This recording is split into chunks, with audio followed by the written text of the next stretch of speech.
con vida. Así que en el amor de Cristo Jesús, un gusto verles, que Dios bendiga sus vidas siempre y nos esté derramando de su gozo para poder convivir, para poder tratar, hermanos amados, con nuestro carácter, con nuestra forma de ser. Bueno es cuando de repente, hermano, uno siente que con todos se lleva bien, pero a veces tenemos algunos defectos de carácter que con el transcurrir del tiempo los vamos limando y los vamos haciendo mejores, hermanos, para poder convivir juntos. Así que bienvenidos, por favor pónganse sobre sus pies en el amor de Jesús. Abran su Biblia en el Evangelio de San Mateo, es donde vamos ahora a estar meditando. Mateo, y quisiera llevarlos por favor a Mateo capítulo 21. Hay algunas porciones que vamos a tratar este día. Mateo capítulo 21 en el amor de Cristo Jesús.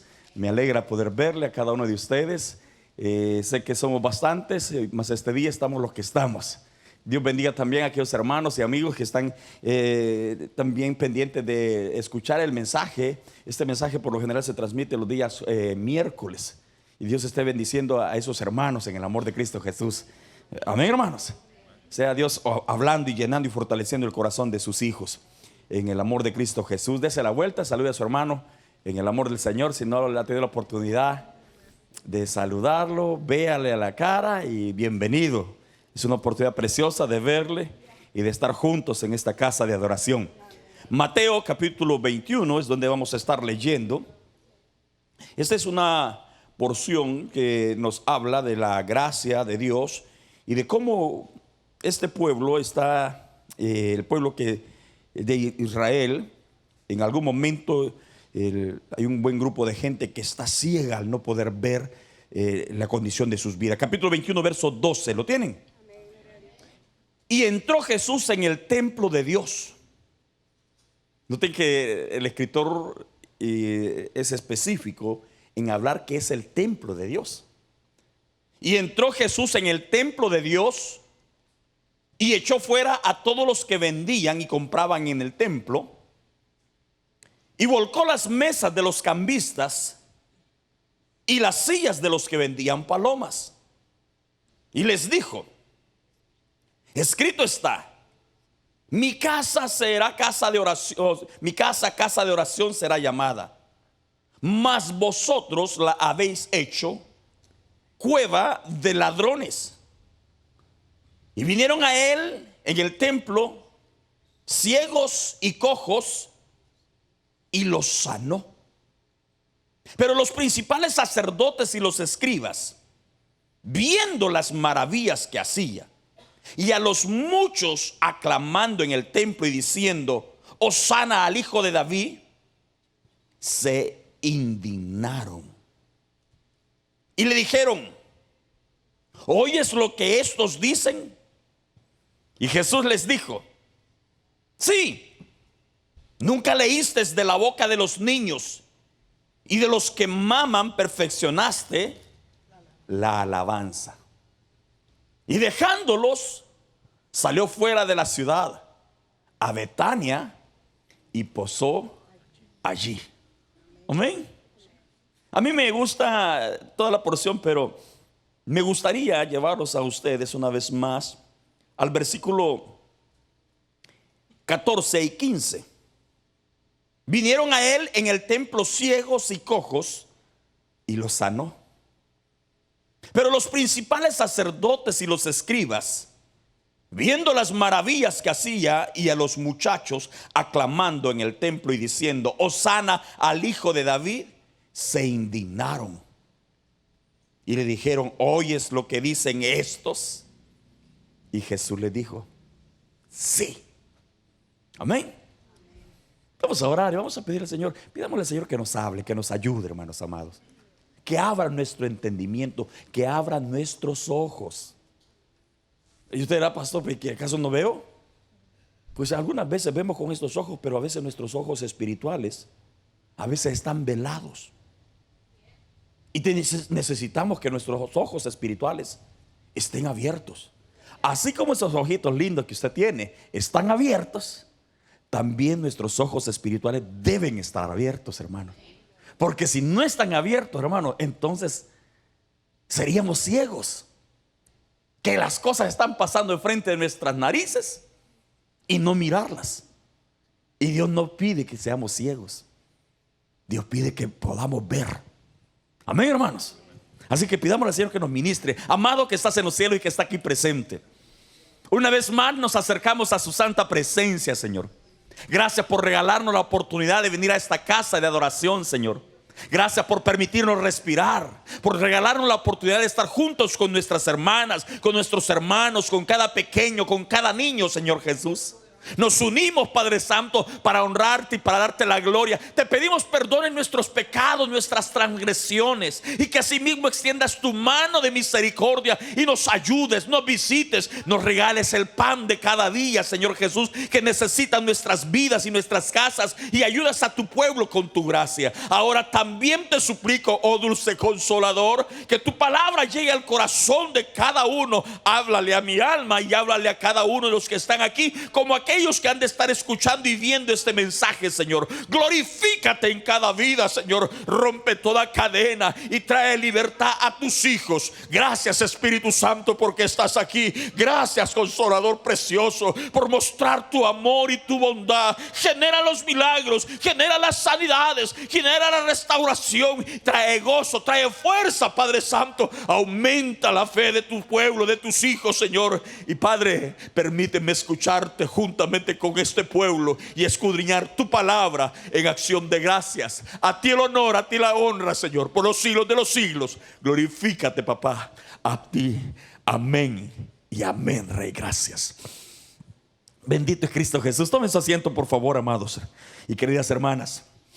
Vean, vamos a esta hora a estar estudiando el tema: cuidado con la ceguera espiritual. Es sencillo, cuidado con la ceguera espiritual. Uno puede, como decíamos hace un momento, uno puede estar viendo con nuestros ojos normalmente, quizás sin usar lentes como lo que tengo yo en este momento. Pero a veces, hermanos, cuando no hemos tenido cuidado, con facilidad podemos volverlos ciegos, y ciegos espirituales. Y un ciego, hermano, usted sabe que puede pasar al frente de él y bailarle y hacerle muchas piruetas y no darse cuenta. A una persona ciega con facilidad hay personas que le hacen el famoso bullying y pueden generarle muchas controversias. Entonces de ahí que Dios espera que la iglesia esté con los ojos abiertos, ¿entiende? Siempre que Jesús se aparecía y se le apareció a sus discípulos fue con el objetivo, después que Él ha resucitado, Jesús llega con una misión: abrirle los ojos espirituales a sus discípulos. Porque los problemas que habían pasado habían hecho de que algunos discípulos dejaran de ver el camino de Dios. Uno, si no tiene cuidado, aún siendo cristiano, puede ser un ciego, hermanos amados. ¿Me entiende? Estar dentro de la iglesia y perder de vista lo importante. Por eso es que en este pasaje que encontramos acá se nos habla de cómo Jesucristo llegó y entró al templo. Jesucristo entró muchas veces al templo. De hecho fue presentado en el mismo templo que en este momento se habla que está limpiando. El escritor dice que era la casa de Dios. Era el lugar que se había consagrado. Había sido remodelado en algunas ocasiones, pero era la casa de Dios, era el templo. Allí había hablado la presencia de Dios. Había sido presentado el mismo Cristo de pequeño. Ahora Jesucristo también está predicando ya como maestro, ya en una edad avanzada, ya de los 30 años por arriba. Todo judío podía adquirir y podía desarrollar el privilegio o la responsabilidad de ser un rabí o un maestro. Y Jesucristo ya está a la edad de los 30 años, ya ha asumido su posición de maestro. Entonces está dentro del templo. Pero Jesucristo observa de que aunque el templo es la casa de Dios, y aunque hay sacerdotes, hay escribas, hay saduceos, hay fariseos, hay una cantidad de gente que pregona el culto de adoración a Jehová, Jesucristo observa que la casa ha caído en abandono.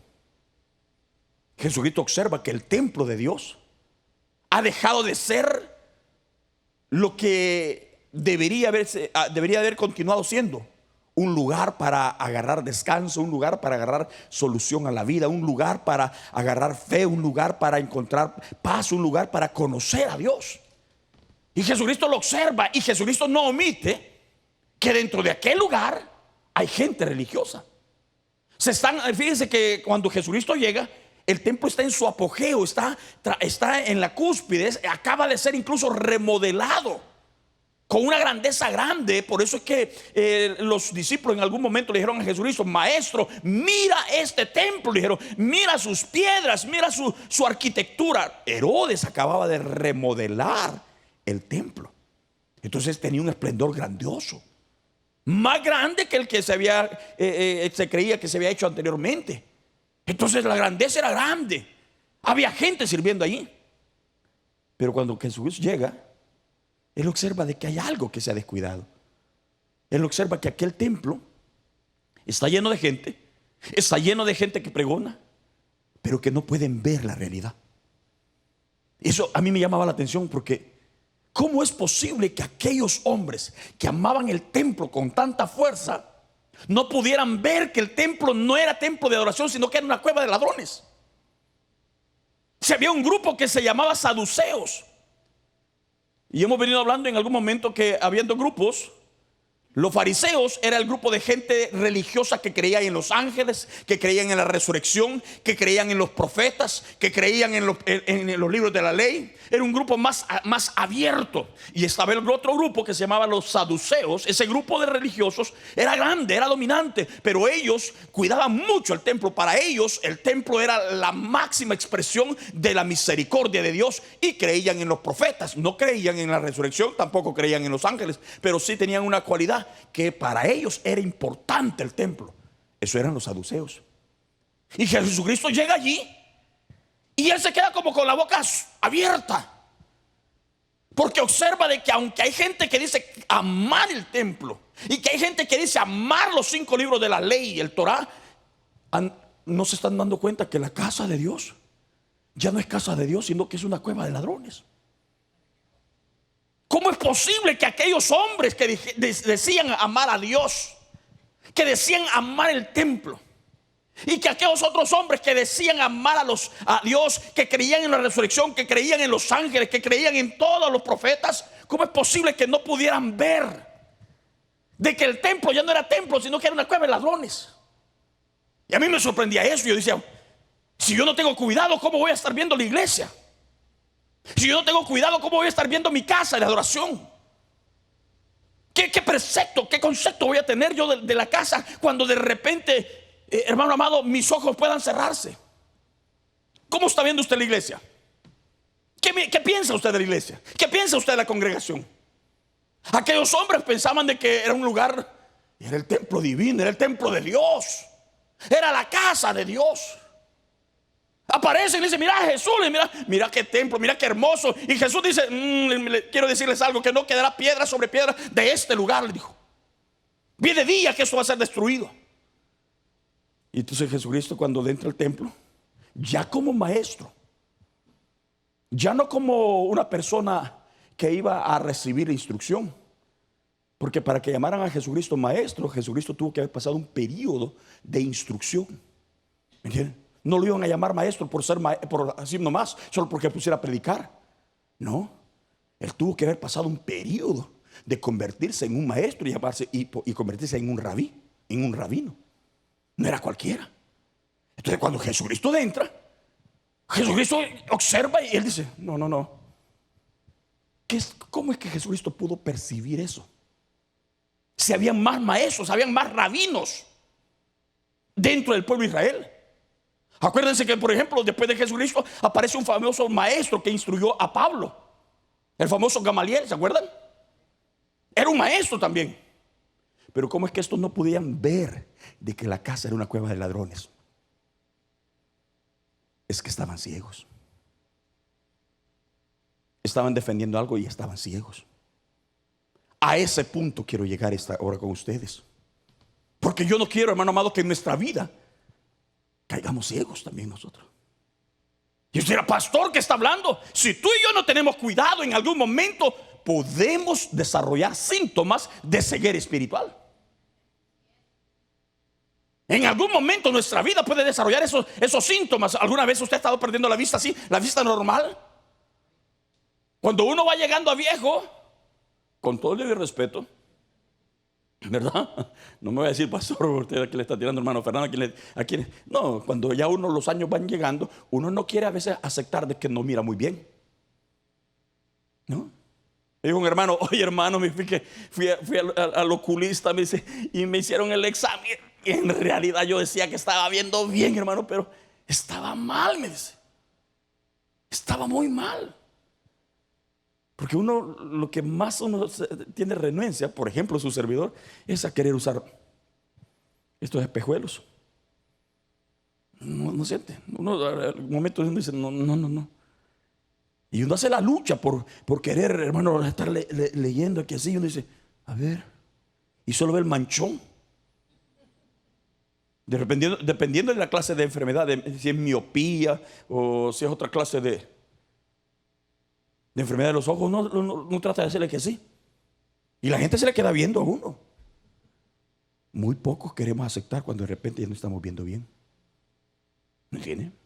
Cuando uno tiene ciertas enfermedades, por ejemplo, volvemos alguna vez cuando uno está mal de alta presión, cuando uno tiene o alguna persona ha desarrollado diabetes, ¿sabe los problemas que genera eso? La diabetes, por ejemplo, pérdida de la vista.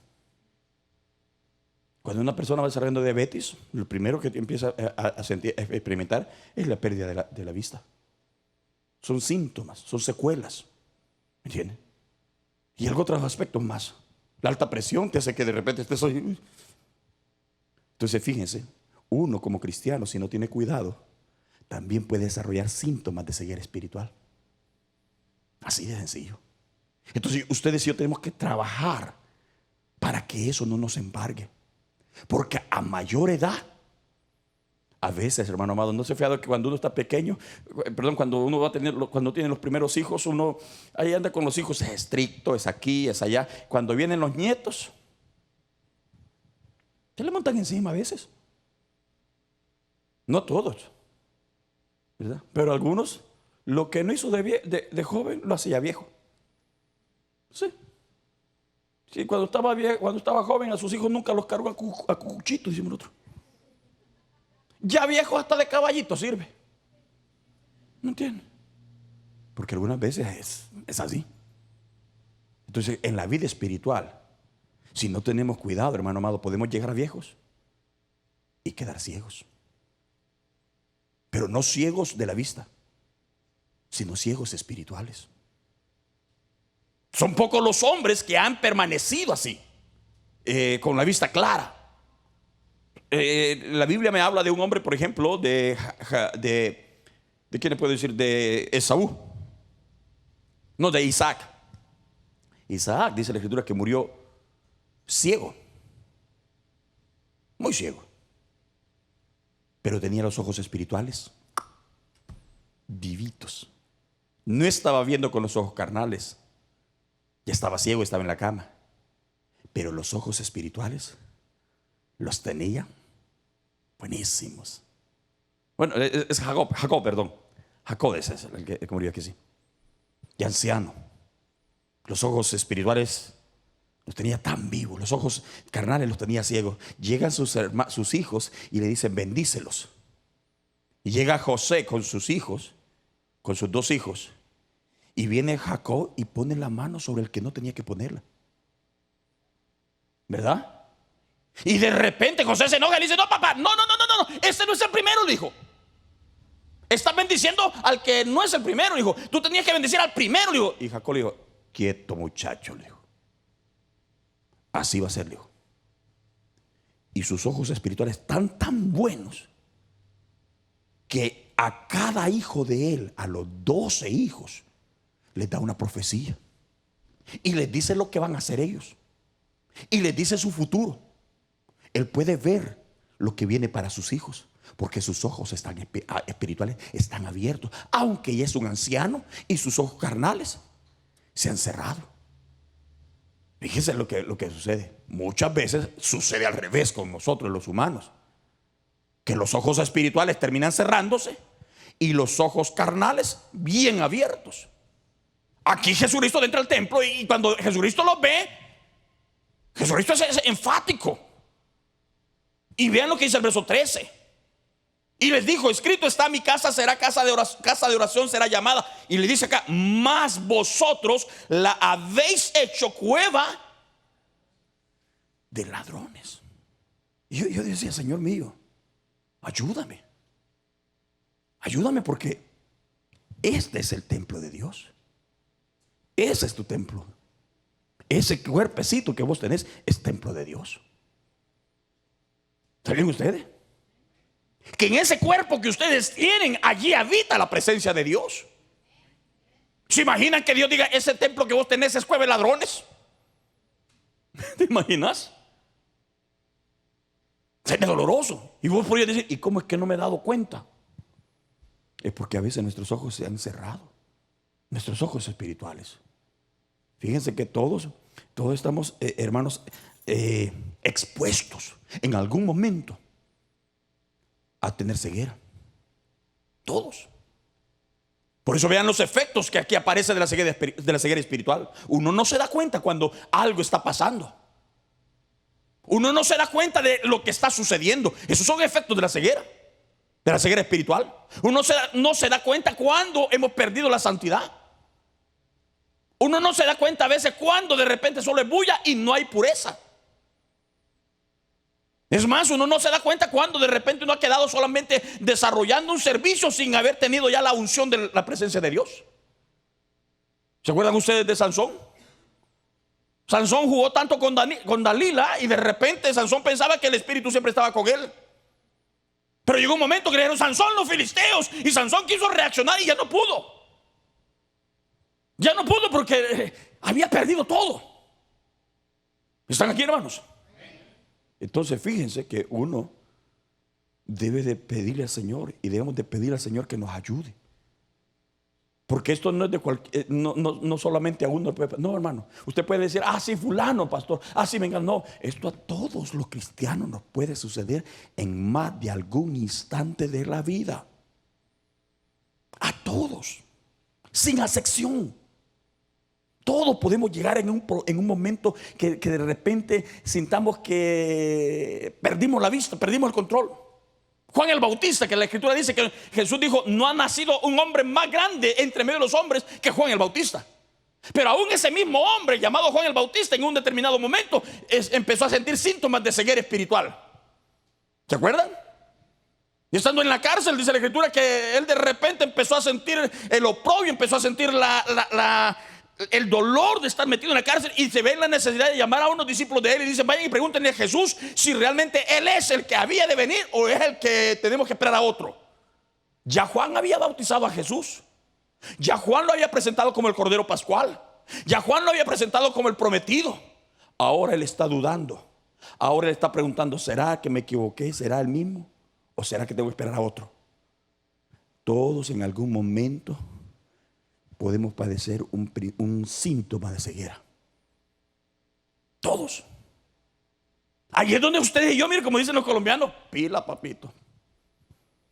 Mamita, ponga las pilas, porque si no, la casita se le puede convertir en cueva de ladrones. Y llegar a Jesús, miren el despapalote que hizo Jesús ahí. ¿Ustedes se imaginan? Que llegue y pau, y empieza a botar todo y agarra un látigo y empieza a correr las ovejas, a soltar las palomas, a soltar los animalitos, los corderos, y empieza a hacer de todo, y empieza a ver las mesas que tenían los cambistas o los banqueros allí, y empieza a tirar todo, y la gente se queda como sorprendida. Y Jesús les dice: ciegos. Yo cuando pienso eso, hermano, digo: Dios mío, ayúdanos. Porque si el Señor viniera aquí a este lugar, hermano. Entonces yo pienso, hermano, que tenemos que pedir al Señor que nos ayude a afirmar nuestra fe, a afirmar nuestra vida, para que cuando de repente eso quiera llegar, tengamos la fuerza para soportar y para sobreponernos. ¿Me entiendes? Es que estamos pasando esta pandemia. Yo digo: gracias a Dios, porque fulano logró vencer, logró soportar, logró avanzar, logró vencer el virus, dicen unos. Otros dicen: logró vencer el cáncer. Pero hay personas que no logran hacerlo. Hay personas que no logran. Entonces cuando esos síntomas de ceguera espiritual lleguen, hermano amado, necesitamos estar fuertes. Entonces vayan conmigo, por favor, una vez más al Evangelio de Juan, capítulo 20. Juan, capítulo 20. Aquí encontramos un momento en el cual Jesucristo ha resucitado y se va a aparecer de nuevo y va a estar frente a sus discípulos. Para ser más exacto, va a estar frente a una de las personas que le han acompañado más de lleno.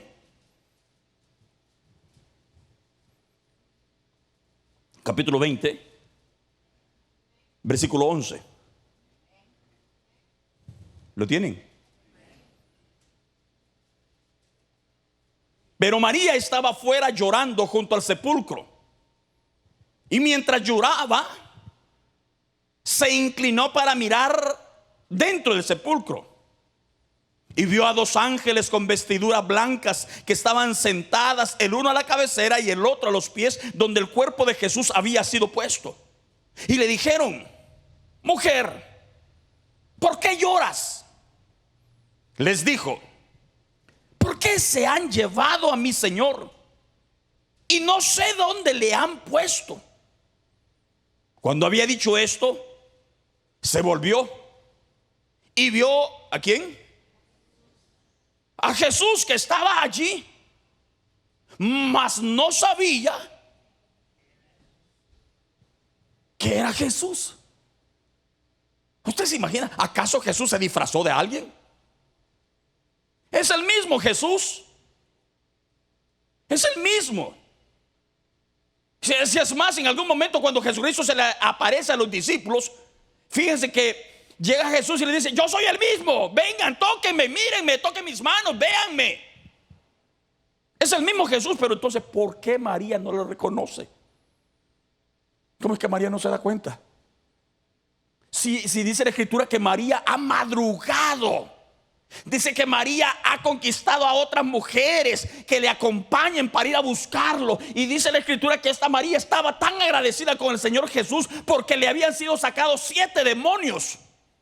Había tenido un convertimiento tremendo. Y después que ella fue liberada, ella decide servirle a Jesús. Y donde iba Jesús, allí iba María Magdalena. Donde Jesús aparecía, allí iba. Es más, esa misma María aparece ayudando a Jesús con sus bienes, con sus talentos. Pero ahora que Jesucristo ha muerto, ahora que Jesucristo ha sido enterrado, María se da cuenta que ya su amado, el ser que le ha estado instruyendo y que le ha dado libertad, ya no está presente. Ella decide ir en la mañana siguiente del primer día de la semana, ir al sepulcro.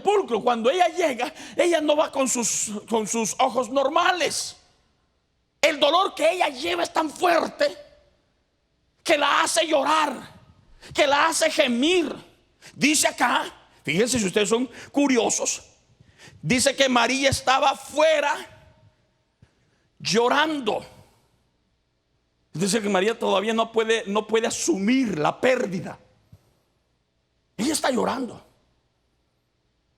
Fíjense, hermanos amados, los efectos de la ceguera espiritual. Ya dijimos, hermano amado, que no nos permite ver a veces nuestro entorno, no nos permite ver nuestras condiciones, no nos permite ver la situación. Pero ahora la pregunta es: ¿por qué se da la ceguera espiritual? ¿Cuándo es que surge?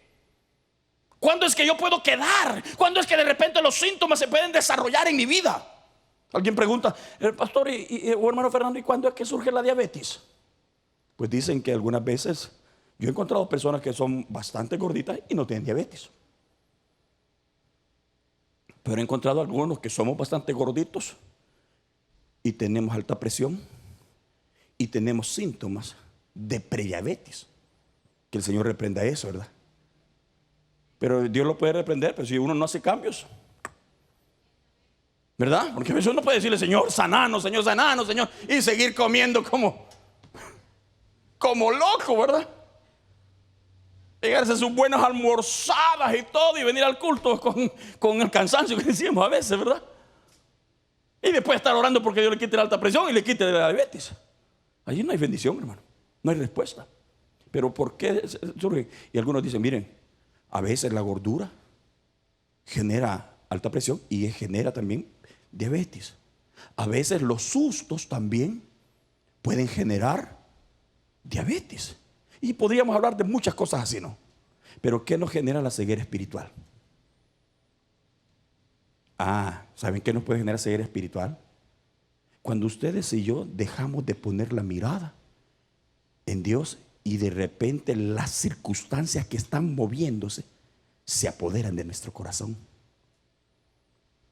¿Qué hace que María Magdalena no pueda descubrir que es Jesús?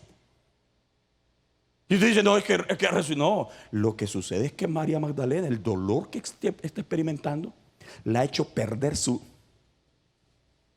sentido.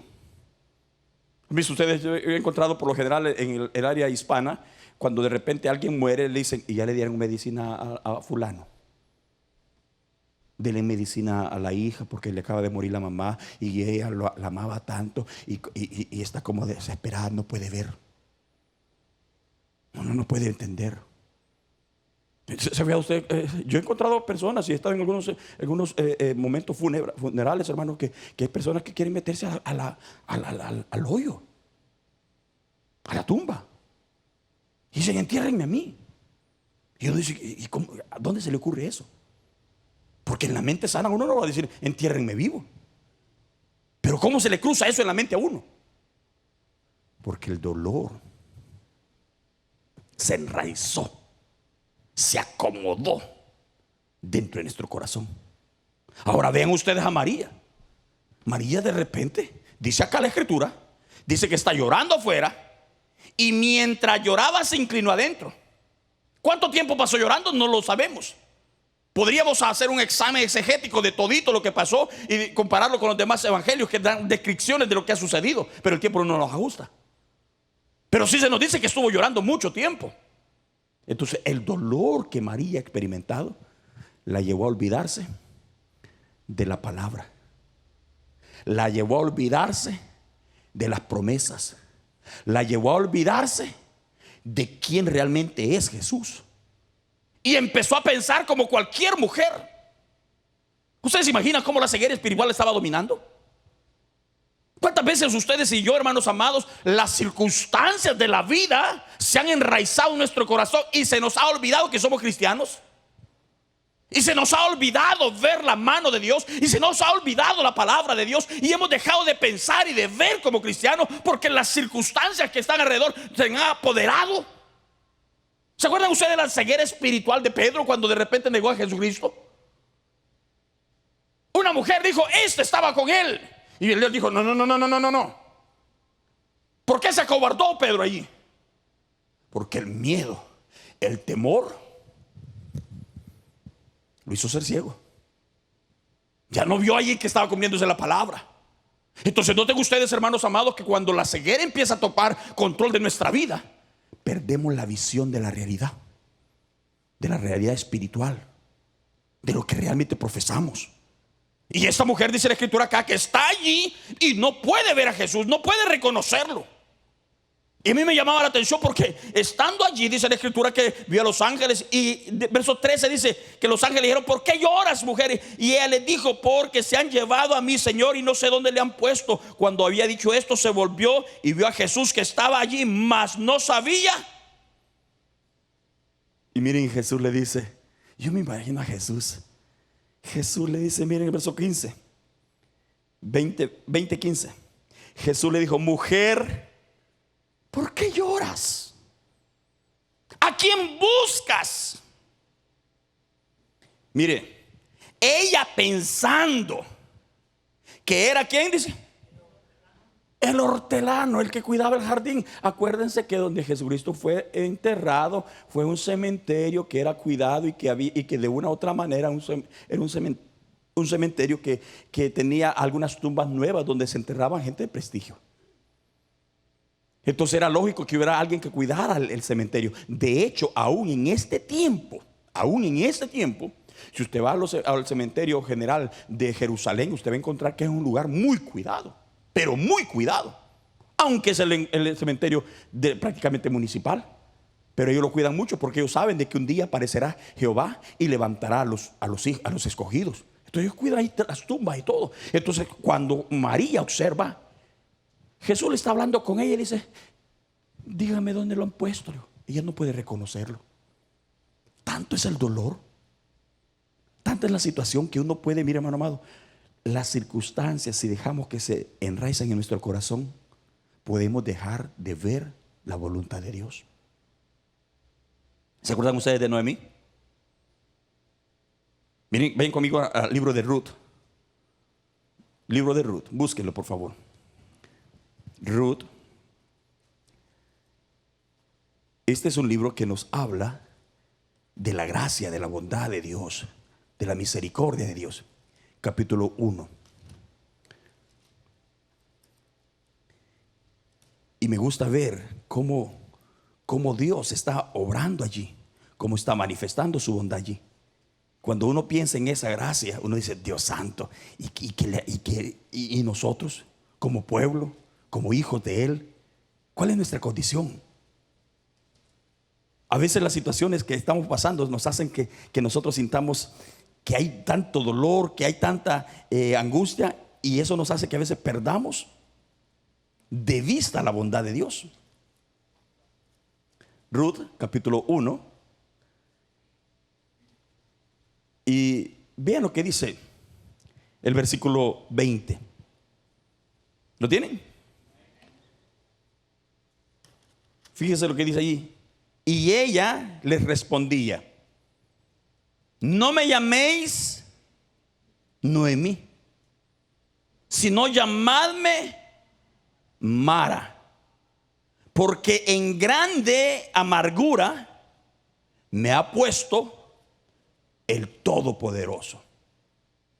Fíjense, ¿qué es lo que estamos encontrando ahí? La ceguera que está apoderándose de Noemí la está haciendo a ella ver su vida, el futuro de ella, como amargo. Ella ya no se siente bendecida, ella se siente amargada. Por eso ella dice: no me llamen Noemí, que significa la placentera, la bendecida, la guardada, la dichosa. No, dice, llámenme mejor amargura. Ella dejó de ver el deseo de Dios para ella. Es más, en su ceguera espiritual, ella no reconoce ni está dispuesta a ver sus errores. Ella lo que dice: Dios me tiene así, Dios me ha puesto en amargura. Pero era Dios la que le había puesto en amargura a ella. No, ella no tiene la capacidad de ver que las decisiones que había tomado la habían llevado a ese final. A ella lo que está diciendo: no, Dios me puso en esta situación. No, y no era Dios, fue ella la que tomó esas decisiones. Dios no la puchó para que ella decidiera dejar las cosas e abandonar la ciudad de Belén e irse al lugar pagano. Dios no le dijo: vete allá para Moab, vete para ese lugar de mentirosos. Dios no le dijo eso, pero ella tomó la decisión y se fue. Tanta fue la maldad, tanta fue la pérdida que tuvo en el lugar donde no se conocía a Jehová, que de repente ella pierde de vista, cae en una situación dolorosa y ella empieza a echarle la culpa a Dios. Dios me tiene así, hijo. Por culpa de Dios estoy en esta situación. ¿A quién le echamos nosotros la culpa por lo general? ¿A quién cree que el ser humano le echa la culpa cada vez que tiene problemas? Si Dios existe, ¿por qué me tienen problemas? Si Dios existe, ¿por qué estoy en pobreza? Si Dios existe, ¿por qué estoy en enfermedad? Si Dios es bueno, ¿por qué pasa esto? ¿Y cuántos de nosotros realmente tenemos nuestros ojos claros y decir: en verdad esto me está pasando porque he sido descuidado? Usted dice: no, pastor, no, mire, a mí se me cayó el pelo porque, primero, porque pasó esto, segundo, porque he sido descuidado. ¿Ah? No, mire, pero es que usted está quedando cholco, ya le está cayendo la buena. Sí, por descuido. Por descuido, por eso estoy quedando así. Pero no dice: ay, que Dios dijo que me cayeran las muelas cuando yo fuera viejo. No. Pero cuando uno está ciego espiritualmente, cuando uno está cayendo en la ceguera, uno con facilidad le echa la culpa a Dios. Con facilidad. Y nota cómo de repente esta mujer está así. Fíjense, ya vimos una mujer que por el dolor que está pasando. Aquí encontramos otra mujer que por las circunstancias que ha vivido se está volviendo ciega. ¿Qué otras circunstancias te pueden volver ciego espiritualmente? ¿Sabe qué otras circunstancias? El rencor. Cuando tú tienes rencor, y ojo, que a veces como cristianos andamos con raicitas. La Biblia no habla de amargura. Esas raicitas te vuelven a volver ciego. ¿Me entiendes? Que no te das cuenta. Dice el evangelio, perdón, el epístola de Juan dice que si alguno no ama a su hermano, el tal que es, ¿saben qué dice la Biblia? Es homicida.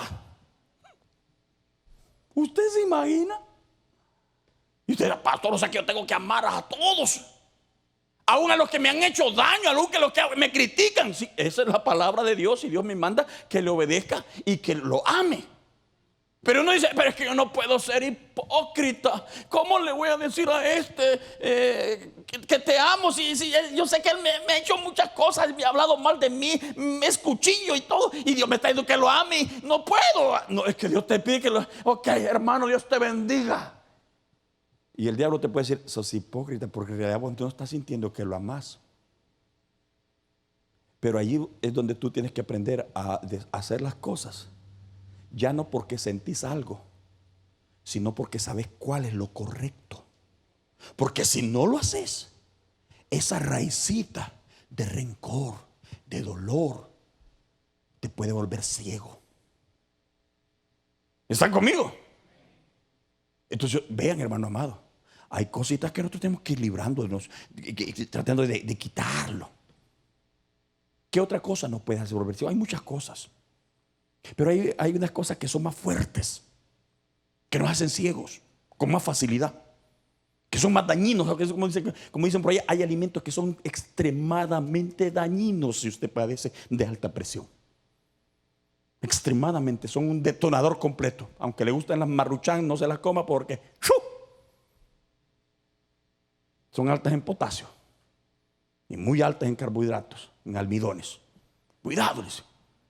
Hay cosas que son altas. Miren, hay una área que con facilidad nos hace volvernos ciegos. El no saber lidiar con las bendiciones temporales. Si tú y yo no sabemos lidiar, no sabemos tratar con todas las bendiciones temporales, esas bendiciones temporales te pueden volver ciego. ¿Cuáles son las bendiciones temporales? Trabajo. ¿Qué más es una bendición temporal? ¿Ah? Una casa, una familia, unos hijos, un buen rostro, un buen cuerpo, una buena salud, billetillos a tiempo, éxito en el trabajo, prosperidad en los negocios. Esas son bendiciones temporales. No son dañinas, pero son temporales. Pero si no tenemos cuidado, nos pueden cegar. ¿Se acuerdan ustedes de Nabal? Nabal estaba ciego en un momento. ¿Cuándo fue que él quedó ciego? ¿Se acuerdan? Cuando él empezó a trasquilar las ovejas, cuando empezó la vendimia, cuando empezó a cosechar lo que había plantado, cuando empezó a cosechar el tiempo de la siega y vio que prosperó y sacó en abundancia, de repente le dice, reconoce a David que te ha estado ayudando. Y aquel hombre estaba tan ciego que no puede reconocer a David. David había pasado todo el verano y todo el tiempo de protección de las ovejas, y todo el tiempo había pasado cuidándolas. Cuando ya llega el momento de trasquilar a las ovejas, de sacar la producción, Nabal se siente tan prosperado, y David le dice, díganle a Nabal que nos comparte un poquito, que nos dé un poquito de carne, que nos dé un poquito de lana. Díganle a Nabal que comparta la bendición. Pero la riqueza es tan grande que Nabal está ciego. ¿Cuál es la respuesta de Nabal? ¿Quién es David? ¿Quién es David? Dijo. Lo estaba desconociendo. Noten ustedes que si ustedes y yo no sabemos lidiar con las bendiciones temporales, podemos volvernos ciegos. ¡Ojo!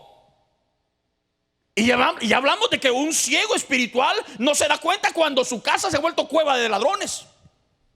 No se da cuenta cuando su casa ya está cayéndose. No se ha dado cuenta cuando su vida espiritual está tremenda. Es más, un ciego espiritual no se da cuenta que a tal grado que no pueden ni siquiera reconocer a Jesús.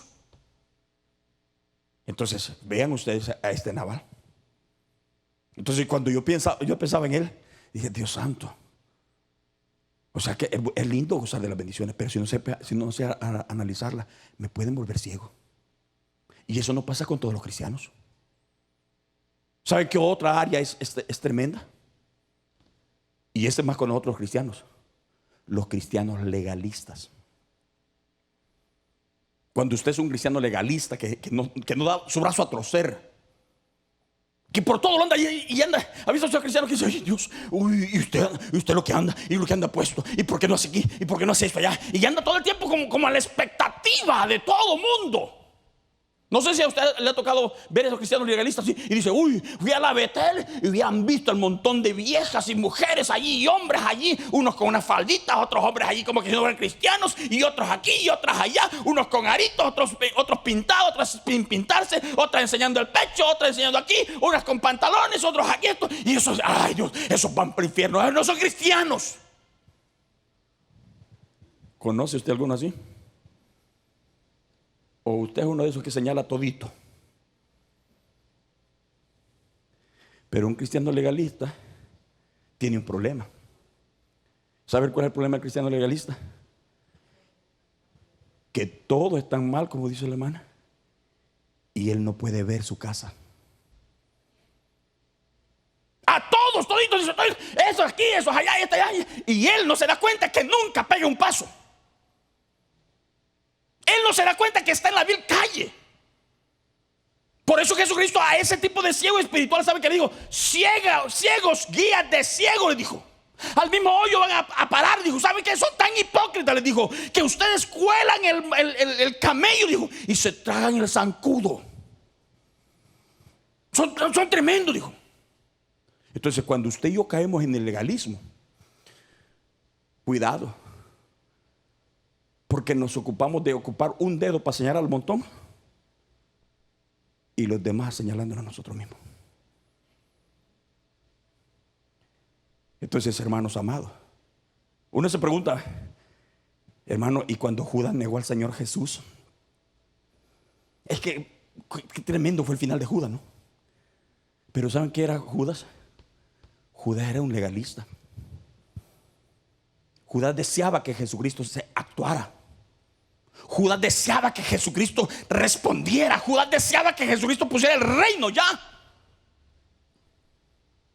Judas era de ese tipo de hombre que quería que las cosas se hicieran tronando y lloviendo. Y cuando de repente entrega a Jesús, Judas no se dio cuenta de que él había llevado a otros a conocer a Jesús, y él, en vez de buscar el perdón, la cosa más fácil, ¿saben qué fue? Agarrar un lazo, tirarlo a una rama y ahorcarse. Tan torcido estaba el tipo que se quebró la rama. ¿Cómo la ve? Es que cuando uno es un legalista, uno señala a los hijos de afuera, pero no señala a los hijos de uno. Cuando uno es un legalista, uno critica los errores de los demás, pero no critica los errores propios, porque está ciego. ¿Están? Amén, hermanos. Entonces, ustedes y yo tenemos una tarea. Y usted dice, entonces significa que tengo que tolerar todo, pastor, tengo que aguantarme todo. No, mi hermano. Pero en algún momento Jesucristo tuvo que darle una lección a los discípulos. En la lección que Jesucristo dio, dijo, ¿sabes qué dijo? Dijo Jesucristo, es necesario, dijo, que crezca el trigo y la cizaña juntos, dijo. Pero nosotros a veces nos damos la tarea de querer arrancar la cizaña. Es que pastor, es que la iglesia de Dios, hermano, y aquí tenemos que arrancar, hermano, aquí tenemos que volar, empezando desde arriba. ¿Me entiende? Porque ese lugar allí es santo, hermano. ¿Ha visto? Cuando yo leo, fíjense que yo leía el Evangelio de Mateo hoy. Y Mateo, cuando Jesucristo está hablando de los fariseos ciegos, algunos decían que el lugar era santísimo, que el lugar era tan... Y Jesucristo le dijo, son tan tremendos, le dijo, que ustedes creen que solo es esa parte santa. Dijo, cuando todo el templo es santo, le dijo. Pero a veces uno, imagínense, hermano, como a veces somos tan legalistas que nos sentamos aquí atrás, perdonen que me siente, y decimos, eso de allí, eso es lo santo, y aquí donde está sentado. Aquellos son, aquel lugar es el más santísimo, hermano. Y ahí donde está sentado, porque el legalista solo mira para adelante, no puede ver para adentro. Entonces Jesucristo en un momento dijo, va a crecer la cizaña con el trigo junto, dijo. Triste realidad, pero tengo que aceptarlo, aunque no me agrade. Pero Jesucristo también dijo, viene el día en que vendrán los ángeles de mi Padre y apartarán a la cizaña al fuego, y al trigo lo pondrán en su granero. De ahí es que las iglesias tradicionales sacó un himno que decía, trigo soy del granero del Señor. No sé cuántos se lo pueden. ¿Ah? ¿Sabe por qué? Porque en algún momento uno puede decir, por estar viendo a los demás, no verse a sí mismo y caer en la ceguera. ¿Van conmigo? Entonces fíjense, hermanos amados, cuando uno de repente ha perdido de vista, cuando uno de repente ha perdido esa actitud, uno con facilidad puede volverse ciego y no ver la realidad. Pero hay una cosa más que nos puede hacer mucho daño. ¿Y saben cuál es, hermano? Cuando nuestro corazón se vuelve altivo. Cuando nuestro corazón se vuelve soberbio, orgulloso. Cuando tu corazón se vuelve, ¿cuándo es un corazón altivo y soberbio? Cuando aunque estén las cosas, hermano amado, no quiere dar su brazo a torcer. Y uno dice, no me dolió, dele pues.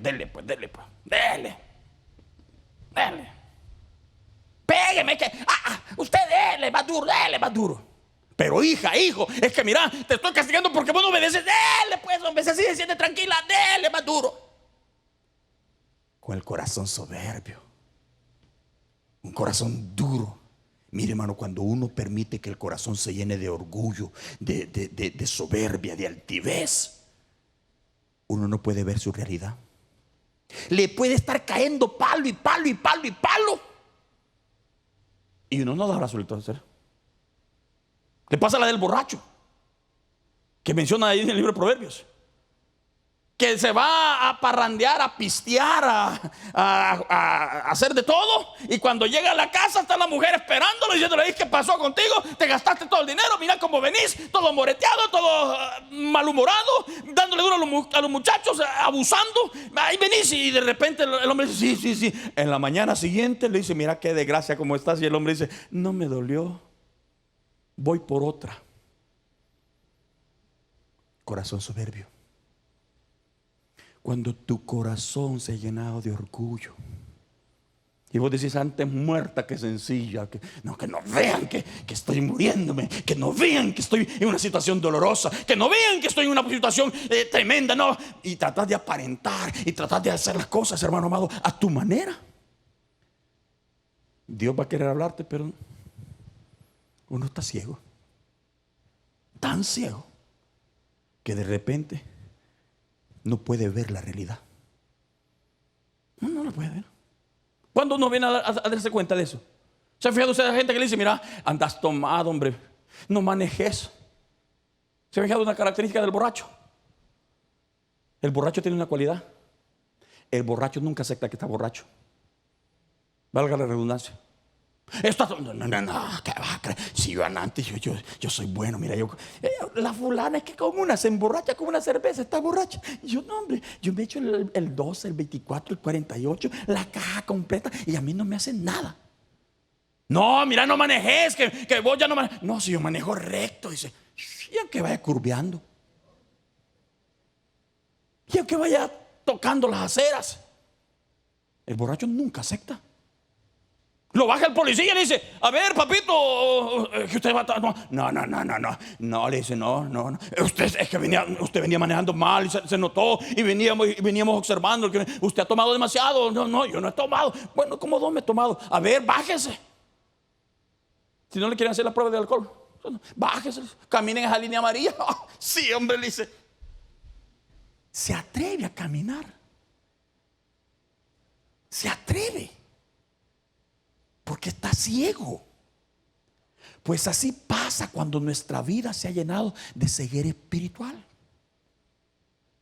Cree que puede caminar. ¿Hasta cuándo viene a dar cuenta? Hasta que ya está metido en la cárcel. Hasta que tuvo un choque. Queridos, ¿cuándo los judíos se dieron cuenta? Fíjense que muchos de ellos todavía están cerrados. Tan cegados están que no ven eso. ¿Sabe cuándo el ser humano se va a dar cuenta que realmente fue doloroso haber perdido eso? Haber perdido la oportunidad. Cuando abran sus ojos en la otra vida y la eternidad. Miren el corazón hay un ejemplo muy lindo y muy doloroso. La vida de Saúl. Saúl fue un buen rey. Grande, con apariencia, luchador. Pero tenía un problema. El problema de Saúl es que él era de un corazón altivo. Siempre quería hacer lo que a él le parecía, no lo que Dios decía. Dios le dijo: espérate, no vayas a sacrificar nada. Y él se adelantó, dijo: a sacrificar. Dios le dijo: cuando vayas a conquistar, mata a todos, no traigas nada con vida. Y él dijo: no, yo voy a guardar esto. Él hacía lo que él quería, no lo que Dios pedía. Un corazón altivo. Al final, Dios tiene que decirle: te vas a morir y vas a venir a parar al lugar de los muertos también, le dijo. Muy pronto, le dijo. ¿Cuándo se dio cuenta él? Hasta que murió. Entonces vean ustedes, amados hermanos, cómo la ceguera nos puede llevar a no mirar nuestra casa. Vemos los efectos, vemos lo que es el origen. Ahora, ¿cómo viene la tercera cosa? ¿Cómo yo puedo hacer para que la ceguera no me domine cuando llega? Porque hay un momento que te va a llegar. Hay un momento en que vas a sentir que de repente te vas a sentir como que ya la puedes hacer toda. Como que ya puedes caminar. ¿Saben cómo, hermano amado? La Biblia me da la respuesta de cómo yo puedo hacerlo. Y ¿saben cómo Noemí cambió de la perspectiva de su vida? Noemí cambia la perspectiva de su vida. Deja de llamarse amargada para sentirse bienaventurada cuando ella toma la determinación de regresar a la tierra de Dios, a la ciudad de Belén. Si ella hubiera continuado en Moab, lo que Noemí hubiera continuado diciendo: por favor, no me sigan, no anden conmigo, porque yo soy amargada, porque yo estoy arruinada, porque yo no tengo futuro. Pero cuando ella llega a Jerusalén, a Belén, ella se da cuenta que todavía hay un pariente allí. Y ella creía que no había más parientes. Ella creía que estaba abandonada. Pero ella se da cuenta que cuando regresa a Belén, se da cuenta que todavía hay un pariente. ¿Cómo se llamaba ese pariente? Boaz. Pero ella no lo estaba recordando, porque se había alejado de la tierra, se había alejado de la ciudad de pan, se había alejado de la casa, se había alejado del lugar de donde estaba la palabra de Dios. Entonces, hermanos amados, para que la ceguera se vaya de nuestra vida, acerquémonos a la luz. Retornemos siempre a la casa de Dios. Mire, hermano, es de ingenuo esperar encontrar a Dios todavía en la cantina. No. No hay cosa más dura, ¿saben? No hay cosa más tremenda que tratar de evangelizar a un cristiano que se ha apartado y que ha permitido que la ceguera lo domine. Uy, hermano, usted busca por un lado, busca por otro, pero ellos ya la saben todas. Y son más maestros que el mismo maestro. Ellos saben más que cualquier doctor de la ley, más maestros que cualquier apóstol, más maestros que cualquier profeta, más maestros que cualquier evangelista, más maestros que cualquier pastor. Ellos se la saben toda. ¿Y sabe quiénes son? Cristianos que han estado dentro de la iglesia de Dios, dentro de la iglesia de Cristo, y la ceguera los dominó y los sacó. Cuando usted lo saca afuera y usted dice, hermano, regrese, mire cómo está, hombre. Y ellos dicen, tienen una y mil excusas. ¿Lo han visto? Y cuando yo veo eso, yo digo, Señor mío, ayúdame. Porque la Biblia dice que el que está de pie, mire que no caiga. Mire que no caiga. Porque es doloroso caer. Y tener la fuerza para levantarse, no cualquiera. No cualquiera. No. Son raros los Pedros que después que han fallado, después que han pecado, después que han hecho atrocidades, se regresan y empiezan a llorar y lloran amargamente y dicen, Padre, he pecado, y lloran amargamente. Le dicen, hermanos, vieran que cometí una locura, negué al Señor Jesús, y miren, me cantó el gallo casi 3 veces y saben que lo negué, hice esto, hice ya, y llorar y sentirse culpable. Son raros los Pedros. Por lo general tú vas a encontrar muchos Judas. Y usted dice, ¿cómo? Que bendigan al Señor. No, que después que se han sentido que han fallado, no tienen el valor de regresarse y decirle al Señor Jesús, perdóname. Mire, si es que el amor de Dios es tan grande, pero tan grande, que si Judas hubiera regresado ante Jesús, lo hubiera perdonado. Yo no lo dudo, porque sus hechos lo dicen, los hechos de Jesús lo dicen. Lo hubiera perdonado. Si todos los discípulos lo abandonaron, todos los discípulos le fallaron a Jesús, todos, sin excepción de ninguno. Es más, podríamos decir, todos le fallamos a Jesús en muchas ocasiones. Pero por bondad y por misericordia, cuando venimos ante Él, miren, esto es gracia, esto es misericordia. Cuando venimos ante Él, nos reivindica y nos exalta. Es pura misericordia. Si Judas hubiera hecho eso, Dios lo hubiera perdonado, pero él no tuvo el valor. Entonces fíjense, para yo cambiarme y no permitir que la ceguera, cuando debo de buscar el lugar donde está la casa de pan. Noemí hizo eso. ¿Ven por qué es necesario congregarnos? ¿Ven por qué es necesario a veces estar en la compañía de los justos? ¿Ven por qué es necesario a veces estar en la congregación de los santos? ¿Ven por qué capítulo 10 verso 25 del libro de Hebreos dice, no hagáis como algunos que tienen por costumbre que dejan de congregarse? Porque aquí Dios te ayuda. Entonces, segundo aspecto que yo puedo hacer para que la ceguera no me domine, porque algunas veces, hermano amado, si la ceguera me domina, no vaya a ser que una de esas entre Jesús, hermano, y empiece a dar vuelta a todo y diga, qué cueva de ladrones la que hay acá. Para que la ceguera no me domine, tengo que tener otro aspecto más: recordar la palabra de Dios. Oye la palabra. A mí me gustan las alabanzas. Cuando voy a veces en el camino, yo me gusta poner las alabanzas. Me gusta de todo, variado, a excepción del reggaetón y del otro más. Respeto a aquellos que dicen que bonito el reggaetón cristiano, pero en lo personal a mí no va conmigo, ¿me entiende? Pero hay algo más consolidado: la palabra.